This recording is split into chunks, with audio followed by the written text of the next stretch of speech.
주간 동안 안녕하셨습니까? 8월 26일 온라인 수요 예배를 함께하는 시간입니다. 오늘도 온라인 수요 예배를 통해서 경건의 시간을 가지시는 모든 분들께 우리 하나님 함께해 주시고 큰 은혜 내려주시기를 원합니다. 우리 기도하심으로 예배 시작하겠습니다. 은혜로우신 아버지 하나님 감사합니다. 오늘도 주님 말씀 앞에 나와 우리를 위하여 주시는 말씀의 능력과 위로를 얻게 하시니 감사합니다. 코로나로 인한 고통과 고난의 시간이 6개월이 훨씬 넘어가고 있습니다. 감사와 기쁨이 넘치던 시간이 아무리 길었어도 그에 비해 훨씬 짧은 고난의 시간을 저희는 힘들어하고 더 길게만 느끼는 연약한 존재입니다. 주님, 고난과 고통의 시간을 통과하고 있는 동안 이 힘겨운 시간 속에 실족하지 않도록 저희를 붙잡아 주시고 이겨낼 수 있도록 믿음을 더하여 주옵소서. 고난과 고통만을 보고 느끼는 것이 아니라 그 가운데 우리를 위하시는 하나님의 역사를 볼 수 있도록 우리의 눈을 열어주시고 우리를 향하여 주시는 주님의 말씀을 들을 수 있도록 귀를 열어 주옵소서. 오늘도 재난과 고통 가운데 있는 분투하는 모든 이들을 주님의 능력의 팔 안에 보호해 주시고 우리 모든 교우들의 경제적인 어려움과 직장과 생업 위에 은혜를 베풀어 주옵소서. 슬픔을 당한 모든 이들에게 위로의 주님 함께해 주시고 우리 예수 그리스도 안에 있는 소망과 기쁨을 빼앗기지 않도록 보호해 주옵소서.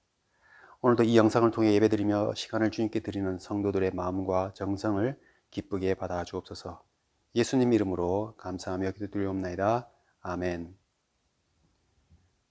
우리 찬송가 492장 함께 부르시겠습니다.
오늘 우리에게 주신 하나님의 말씀은 요한복음 16장 20절부터 24절까지의 말씀입니다.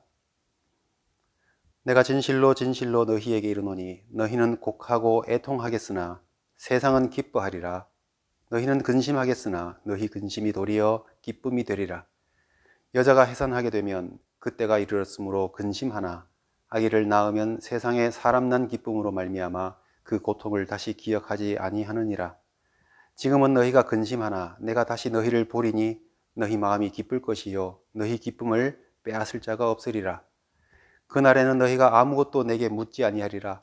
내가 진실로 진실로 너희에게 이르노니 너희가 무엇이든지 아버지께 구하는 것을 내 이름으로 주시리라. 지금까지는 너희가 내 이름으로 아무것도 구하지 아니하였으나 구하라 그리하면 받으리니 너희 기쁨이 충만하리라. 아멘. 인생은 고통과 문제투성이 있는데 왜 살아야 하나? 어느 신문, 한 경제신문 칼럼에 이런 질문의 제목으로 글이 있었습니다. 이 칼럼에서는 이렇게 대답합니다. 의미가 있기 때문이다.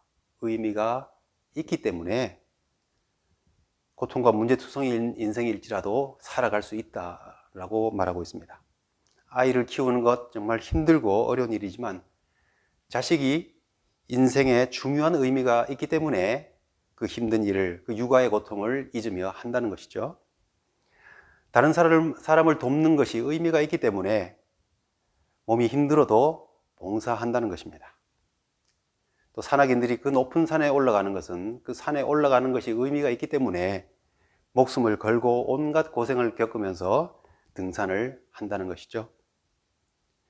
무슨 일을 하든 우리 삶에는 대가 그리고 고통을 꼭 지불해야 하는 그런 삶이라 합니다. 다만 그 일의 의미가 있을 때 우리는 고통을 견딜 수가 있고 우리가 살아가는 데 힘이 되는 것이 바로 의미가 있기 때문이다. 그렇게 말하고 있습니다. 삶에 대한 중요한 포인트를 짚어주는 말이라는 생각이 들고 많은 부분 공감도 합니다. 그런데 그러면서 동시에 질문이 생깁니다. 자식이 왜 의미가 있는 겁니까? 그 등반가가 의미가 있다고 여기는 그 산에 올라가는 것이 왜 의미가 있는 겁니까? 다른 사람을 돕는 것이 무엇 때문에 의미가 있다고 생각하는 겁니까? 사람들이 나름대로 의미를 가지고 의미를 구하며 살고 있지만 또 어떤 사람에게는 누군가 의미 있다고 여기는 그 일이 아무런 의미가 없는 경우도 많습니다. 문제투성이이고 고난의 연속인 이 인생을 살아가는 것이 의미 때문이라 할 때에 거기에 대해서 인생에 대해서 답을 주는 듯 하지만 그게 왜 의미 있느냐고 다시 물어보니 또 다시 원점으로 돌아와서 고민이 되더라는 것이죠. 그래서 질문을 다시 해봅니다. 의미 있는 일이란 무엇인가? 분명히 하나님께서 이 땅에 우리에게 주신 이 삶이라는 것이 의미가 있는 것이 분명합니다. 우리 인생은 의미 있는 여러 가지들로 가득 차 있는 것이 확실합니다. 그런데 우린 종종 내가 왜 살아야 하고 이 땅의 삶이라는 것이 도대체 어떤 의미를 갖고 있는 것인가 우리는 질문하게 되고 때로는 잘 몰라서 힘들어하기도 합니다. 많은 경우 내가 선택하지 않은 일에 대해서 그 일이 마치고 난 다음에 그 일이 끝난 이후에서야 비로소 의미를 깨닫게 되는 경우가 많이 있습니다. 부모님의 가르침, 선생님의 가르침, 선배나 어떤 멘토들의 또 트레이너들의 그 훈련 이런 과정들을 우리 겪을 때에는 그들이 아무리 좋은 말로 교훈적인 말들로 우리를 격려하고 용기를 주려 해도 우리는 그 모든 과정을 거친 이후에 가서야 비로소 그 의미를 알게 되는 경우가 얼마나 많습니까? 그들을 통해서 들었던 모든 이야기들이 내 삶의 경험으로 다시 한번 겪어지고 지혜를 얻은 이후에라야 이것이 그런 의미가 있었구나 라고 느끼는 것이 얼마나 많습니까?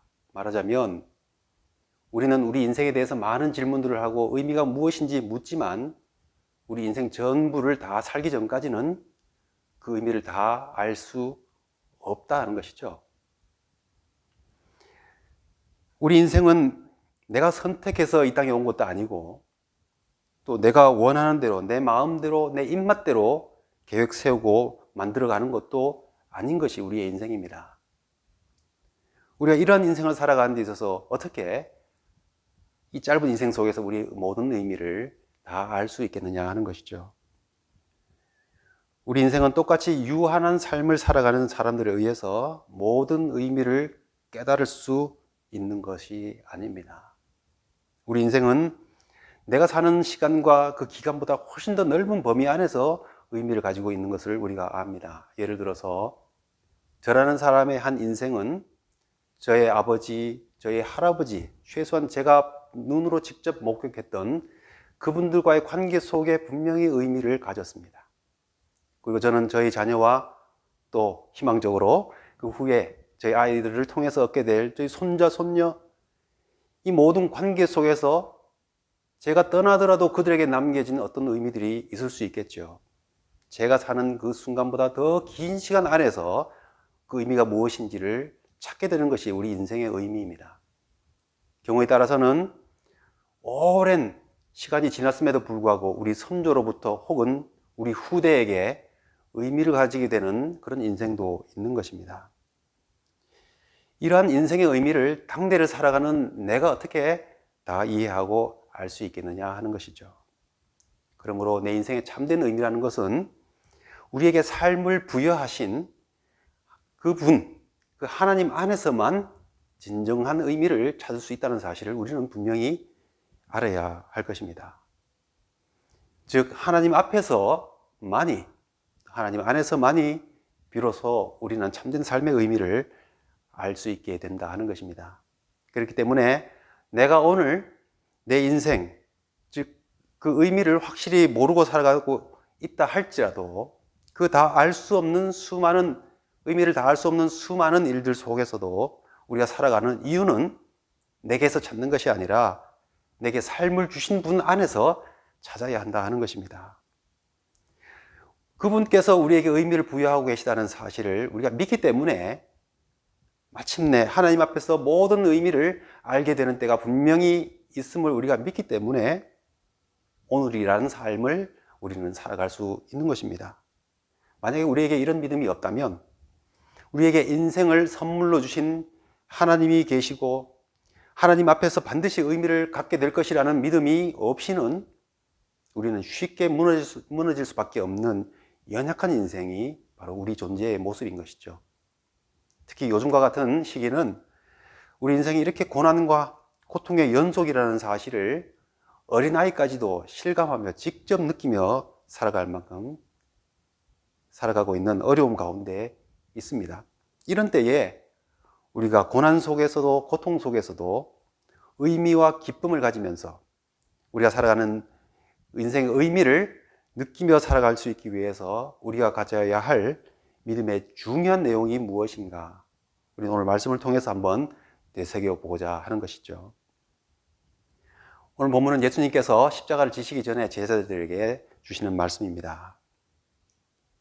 예루살렘에 예수님께서 입성하실 때만 해도 다윗의 자손으로 오시니여 라고 하면서 종려 가지를 들면서 예루살렘에 있는 많은 사람들이 메시아로서 예수님을 맞이하였습니다. 그 군중의 환영을 듣고 그 함성을 들었을 때에 제자들 마음속에 올라왔던 그 흥분과 기쁨을 한번 상상해 보시죠. 그런데 일주일, 아니 2, 3일도 채 지나지 않아서 분위기가 이상하게 돌아가기 시작한 것을 느끼기 시작합니다. 예수님을 죽이고자 하는 대제사장들과 권력자들의 계획이 여론을 바꾸기 시작합니다. 그 여론을 바꾸기 위해서 계획과 음모를 꾸미고 하나하나 실행해 나갔습니다. 그리고 마침내 권력자들 앞에서 대중의 여론은 다 바뀌고 예수님을 죽일 자로 변화시켜 버렸습니다. 예수님은 이러한 사실을 미리 알고 계셨습니다. 그래서 제자들에게 벌써 예루살렘으로 올라가시기 전에 제자들에게 여러 차례 장로들과 대제사장들로 인하여 죽임을 당하고 고난받으실 것을 가르쳐 주고 말씀해 주셨던 것이죠. 그러나 세상의 왕으로서 이 세상의 메시아로서만 생각했던 제자들의 그 마음에 자기들의 소망과 희망 때문에 예수님의 말씀은 그들의 귀에 들리지 않았습니다. 그래서 오히려 그들은 그 와중에도 누가 예수님의 좌우에 앉을 것인지, 누가 더 큰 자가 될 것인지를 놓고 다투기까지 하였던 것이죠. 그러나 예수님께서는 제자들을 사랑하시되 끝까지 사랑하셨습니다. 그래서 그 일이 있기 전에 이 마지막 주에 성찬식도 하시고 세족식도 하시면서 예수님께서 그들에게 말씀하셨던 모든 것들을 기억할 수 있는 그 의미를 세워주는 일을 하시고, 또한 앞으로 일어나게 될 예수님의 죽음과 부활에 관한 말씀을 그들을 들려주시고 그들을 위한 기도를 해주시는 장면이 복음서와 요한복음의 후반부에 나오고 있는 것이죠. 이 제자들은 도대체 어떤 의미를 가지고 예수님을 따라왔을까요? 예수님의 부르심에 제자들이 배와 그물과 생업을 버리고 심지어 가족들도 버리고 예수님을 따라올 수 있었던 그 의미가 어디 있었습니까? 예수님이 살아계셔서 메시아든 왕이든 되어야 로마를 비롯한 외세를 물리치고 그들이 그토록 바라던 이스라엘, 하나님의 선민의 영토를 회복하는 일을 보아야 그들에게 의미가 있었을 것 아닙니까? 그런데 지금 예수님께서 죽을 것이라고 말씀하시니 제자들에게는 날벼락 같은 말씀인 것이죠. 도무지 이해하지 못할 말씀으로 들렸습니다. 세상 분위기가 나빠져가는 것을 느끼는 것으로도 마음이 불안한데 예수님께서 죽게 될 것이라고 말씀하고 계시니까 그동안 예수님을 따라왔던 이 모든 시간들과 그들의 인생의 의미가 어떻게 느껴지겠습니까? 무너지는 것 같지 않았을까요? 허무함과 공허감으로 자기 고향으로 흩어져 가던 제자들의 모습은 우리는 말씀을 통해서 잘 알고 있습니다. 자, 오늘 볼 말씀은 바로 이러한 상황을 미리 아신 예수님께서 제자들을 위해서 주시는 말씀 가운데 중요한 부분입니다. 저는 오늘 본문의 결론을 24절에 있는 말씀에서 찾고자 합니다. 너희 기쁨이 충만하리라. 지금 절대절명의 엄중한 상황 앞에서 말씀하신 대로 근심하고 슬퍼하고 곡하고 애통할 수밖에 없는 그런 상황 앞에서 너희 기쁨이 충만하리라 라고 예수님께서 말씀하고 계신다는 겁니다. 왜 그렇습니까? 오늘 그 이유를 생각해 보시면서 오늘 우리도 제자들처럼 인생의 의미가 흔들리고 이 고난과 고통의 상황 속에 있을 때에 이 문제투성인 인생을 살아갈 때에 그런 가운데서도 우리가 기쁨을 빼앗기지 않을 수 있는 분명한 이유를 가지고 그 고통과 고난을 이겨낼 수 있기를 바랍니다. 오늘 본문에서 예수님은 제자들이 앞으로 겪게 될 근심하고 곡하고 애통해야 할 상황을 해산의 고통으로 비유하고 있습니다. 여자가 해산하게 되면 그 때가 이르렀으므로 근심하나 라고 말씀합니다. 왜 해산의 고통으로 비유했을까 생각해 보았습니다. 고통을 표현하는 비유는 참 많이 있지 않습니까? 고난을 표현할 때 고해라고 해서 고난의 바다, 이 바다에 비유하기도 합니다. 그 풍랑을 헤쳐나가야 하는 큰 바다에 비유합니다. 풀무불 지옥과 같은 이 형벌의 자리에 비유하기도 하고 배고픔, 목마름 이런 것 같은 삶의 가장 본능적이고 가장 기본적으로 필요한 그런 욕구들과 연관지어서 그것을 잃어버린 상황에 비유하기도 합니다. 그런데 예수님은 예수님의 죽으심과 부활에 관하여 제자들이 겪게 될 슬픔과 그 애통과 고난의 상황을 해산의 고통에 비유하고 있습니다. 해산의 고통은 남자인 저로서는 경험할 수 없는 고난입니다. 고통입니다. 그런데 하늘과 땅이 막 뒤집어지고 막 별이 보여야 한다 그렇게 표현을 하더라고요. 저는 잘 모르겠습니다. 그렇게 해도. 하지만 얼마만큼 어마어마한 고통인가는 느낄 수는 있겠습니다. 예, 하늘과 땅이 뒤집어지고 별이 보인다고 하니까요. 하지만 해산의 고통은 아기의 탄생과 함께 의미로 가득해지고 기쁨으로 보람으로 가득해짐으로써 잊혀진다 하였습니다. 예수님께서 이어서 말씀하시기를 아기를 낳으면 세상에 사람 난 기쁨으로 말미암아 그 고통을 다시는 기억하지 아니하느니라 하셨습니다. 분명히 근심과 고통이 있었지만 그 고통과 고난을 통해 얻게 된 그 의미와 기쁨이 워낙 크기 때문에 그 기쁨과 의미가 강조되어서 그 해산의 고통을 이기게 된다 하는 말씀. 그래서 예수 그리스도의 죽으심과 부활을 해산의 고통으로 비유하신 것입니다. 구약시대의 메시아를 기다리는 이 어두움과 고통의 시간을 해산의 고통의 시간이라고 많이 비유했던 것이죠. 그 고통을 기억하지 아니하느니라 라고 했습니다만 아마 그 고통을 기억할 것입니다. 하지만은 기억이 있지만 지금 품에 안겨 있는 그 아기 때문에 혹은 시간이 흘러서 성장해 있는 이 자녀들의 대결한 모습들을 보면서 기억은 하지만 더 이상 아프거나 고통으로 느끼지 않는 고통이 된 것이죠. 저도 수술을 해보았습니다. 배에 구멍을 뚫고 배를 가르기도 하고 속에 있는 어떤 부분을 잘라내기도 하고 바늘도 아마 수백 번에 찔린 것 같습니다.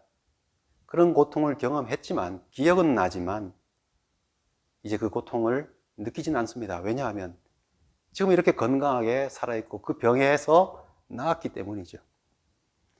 고난과 고통 뒤에 따라오는 의미와 기쁨이 있을 때에 우리는 그 고난과 고통의 시간을 기억할지라도 더 이상 고난도 고통을 느끼지 않는 것입니다.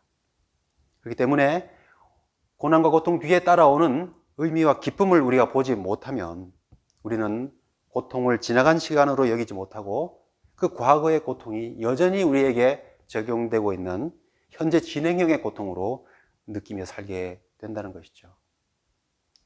그렇다면 오늘 본문에서는 예수님께서 제자들에게 고난과 고통의 시간 속에서 어떻게 의미와 기쁨을 바라보게 하십니까? 첫 번째는 부활신앙의 기쁨으로 사는 인생이 고통을 이긴다라고 말씀해 줍니다. 부활신앙의 기쁨으로 살아가라. 22절 말씀에 다시 너희를 보리니 라고 말씀하셨습니다. 해산의 고통은 고통과 기쁨을 동시에 포함하는 비유를 하였습니다. 예수님의 죽으심으로 인한 슬픔과 함께 예수님의 부활이라고 하는 이 기쁨을 비유하고 있는 것이죠. 그러면서 분명하게 말씀하시기를 너희가 지금은 근심하지만 내가 다시 너희를 보게 되리니. 예수님께서는 부활하여서 제자들과 함께 하신다고 분명히 말씀하고 계시는 것입니다. 예수님의 부활 이후에 제자들의 삶의 모습들을 한번 생각해 보시면 그들이 부유해졌거나 무슨 권력을 얻거나 높은 명예 속에 살아갔다고 할 수는 없습니다. 편안한 노후를 보냈던 것도 아닙니다. 그러나 그들의 삶은 기쁨으로 충만하였습니다. 감옥에 갇히고 심지어 목숨을 빼앗겨 순교하기까지에 이르렀지만 그들의 기쁨은 빼앗기지 아니하였습니다. 그들은 예수님께서 말씀하신 분명히 십자가에 못 박혀 죽으셨고 무덤에 장사까지 지낸 것을 목격하였었는데도 그 모든 죽음을 이기고 부활하신 주님을 만났던 기억을 결코 잊지 못하는 것이죠. 말씀하신 그대로 부활하셔서 그들을 만나셨던, 부활하신 주님을 분명히 보았던 그 경험을 가지고 있었기 때문입니다. 그리고 하늘에 오르시면서 내가 세상 끝날까지 너희와 항상 함께하리라 하셨던 주님에 대한 분명한 기억을 갖고 있었기 때문입니다. 그들은 주님의 부활하신 주님과 함께 동행하는 삶을 살았던 것이죠. 우리 인생에는 고통과 고난이 항상 함께 합니다. 하지만은 부활하신 예수 그리스도, 우리 주님과 함께하는 삶이 되면, 그 부활 신앙으로 살아가는 삶이 되면 그런 부활 신앙의 성도는 그 기쁨을 빼앗기지 않는다 하는 것입니다. 우리 예수님께서 다시 너희를 보리니 말씀하신 그대로 부활하셔서 부활하신 주님이 우리와 함께 하신다 말씀하셨습니다. 우리는 부활 신앙으로 살아가는 성도의 삶이 되어야 합니다. 그러면 우리 삶 가운데 고난과 고통은 있지만 우리의 기쁨은 빼앗기지 않게 된다 말씀하시죠. 두 번째는 성령의 기쁨으로 사는 인생은 고통을 이긴다고 말씀합니다. 23절 말씀에 그날에는 너희가 아무것도 내게 묻지 아니하리라 하셨습니다. 왜 더 이상 예수님께 직접 묻지 않는다 하셨습니까? 왜냐하면 예수님께서는 이미 그전에도 말씀하셨듯이 이제 예수님께서 부활하시고 승천하시고 하늘에 오르신 다음에는 다른 보혜사, 즉 진리의 영이신 성령을 보내신다고 말씀하셨습니다. 그래서 성령이 오셔서 예수님께서 가르쳐 주신 모든 말씀들을 생각나게 하시고 깨닫게 하신다 말씀하셨기 때문입니다. 즉 이제는 너희 안에 역사하시는 성령의 감동을 따라 살게 될 것이라고 말씀하셨다는 겁니다. 우리가 성령을 따라 성령의 열매를 맺으며 살아가게 되면 인생의 고난과 고통을 이길 힘을 얻을 수 있다 하는 것입니다. 인생을 고난의 바다라고 문제투성이라고 말합니다. 우리 삶에 항상 찾아오고 또 올까봐 불안해하는 것이 고난과 고통입니다. 그래서 보험도 들고 피난 가방도 만들어 놓고 비상수단을 준비하고 그러지 않습니까? 우리가 고난과 고통이 올 때마다 왜 하나님이 내게 이런 시련을 주시나 언제까지 원망하며 살겠습니까? 믿음이 성장하지 못하고 언제까지 힘들어질 때마다 하나님이 살아계시다면 왜? 라고 하면서 의심하고 원망하며 살아가야 하겠습니까? 그런 상황이 올 때 우리는 얼마나 깊이 진리의 영이신 성령님께 그 성령의 감동을 얻을 수 있기 위해 하나님 앞에 나아갔는지 우리 스스로를 한번 돌아보아야 하겠습니다. 진리의 영이신 성령을 통해 그 고난과 고통의 의미가 무엇인지를 알 수 있도록 우리에게 가르쳐 주신다 하셨습니다. 우리 성도가 성령의 기쁨으로, 성령의 감동으로 살아가게 되면 인생의 고난과 고통 가운데서도 고통을 이길 수 있게 되고 기쁨을 빼앗기지 않는다는 것입니다. 세 번째는 예수 이름의 권세로 사는 인생이 고통을 이긴다 말씀하셨습니다. 24절 말씀에 지금까지는 너희가 내 이름으로 아무것도 구하지 아니하였으나 구하라 그리하면 받으리니 너희 기쁨이 충만하리라 하였습니다. 기도를 한 번도 하지 않았다라는 의미가 아닙니다. 이제 예수님의 이름으로 구하는 일을 적극적으로 하게 된다는 것인데요. 이제 예수님께서 부활 승천하셔서 전능하신 하나님 보좌 우편에 앉아 계셔서 우리를 위한 중보자의 역할을 하고 계십니다. 비록 세상에서 우리는 고난과 고통을 예외 없이 그 과정을 겪어가면서 살아가고 있지만 우리에게는 엄청난 권세가 있다고 오늘 말씀하고 있는 것입니다. 즉 예수 그리스도의 이름, 예수 이름의 권세가 우리에게 주어졌다는 것입니다. 우리는 그 사실을 잊어버리고 우리 힘으로, 우리의 능력으로, 세상의 힘으로 이기려고 할 때가 얼마나 많습니까? 우리가 이 고난과 고통 누구나 겪는 이 과정에서 이길 수 있는 힘은 예수 그리스도의 그 권세에, 그 이름의 권세에 있다는 것입니다. 예수 그리스도의 이름의 권세로 산다고 하는 것을 꼭 우리 소원을 다 이루고 우리가 원하는 바를 다 성취한다는 의미만은 아닙니다. 우리가 잘 모를 때에 세상에 속한 것이나 이 짧은 안목에 속한 것들을 구할 수는 있습니다. 그러나 우리 성경에 있는 말씀으로 생각해 보시면 베드로와 요한이 성전 올라가다가 그 미문에 있는 걷지 못했던 안진뱅이를 만났을 때 그 안진뱅이는 돈을 구했습니다. 그럴 때 이 제자들은 뭐라고 했습니까? 은과 금은 내게 없지만 나사렛 예수의 이름으로 일어나 걸으라. 그는 돈을 구했지만 예수의 이름의 권세는 돈보다 더 값지고 귀한 다리에 새 힘을 주었고 그에게 영원한 생명을 주셨습니다. 우리에게는 그런 권세가 있는 예수 그리스도의 이름이 있다는 것입니다. 우리가 어려움이 있을 때에 예수 그리스도의 이름의 권세로 구하고 기도하는지 돌아보시기 바랍니다. 그 이름의 권세를 믿으며 구하고 있는지 돌아보시기 바랍니다. 우리가 예수 그리스도의 이름의 그 권세를 믿고 그 권세로 살아가면 우리는 고난을 이길 수 있는 힘을 얻을 수 있다고 말씀하고 있습니다. 오늘 예수님께서는 이 제자들에게 이런 말씀을 주시면서 내 기쁨을 빼앗기지 말라고 우리에게 말씀을 주고 계시는 것이죠. 기쁨을 빼앗기지 맙시다. 먼저 과거의 고통에 얽매여 있지 않기를 바랍니다. 내가 오늘 구원받은 백성으로 살아가고 있다. 또 내게 생명이 있다라는 것이 얼마나 감사합니까?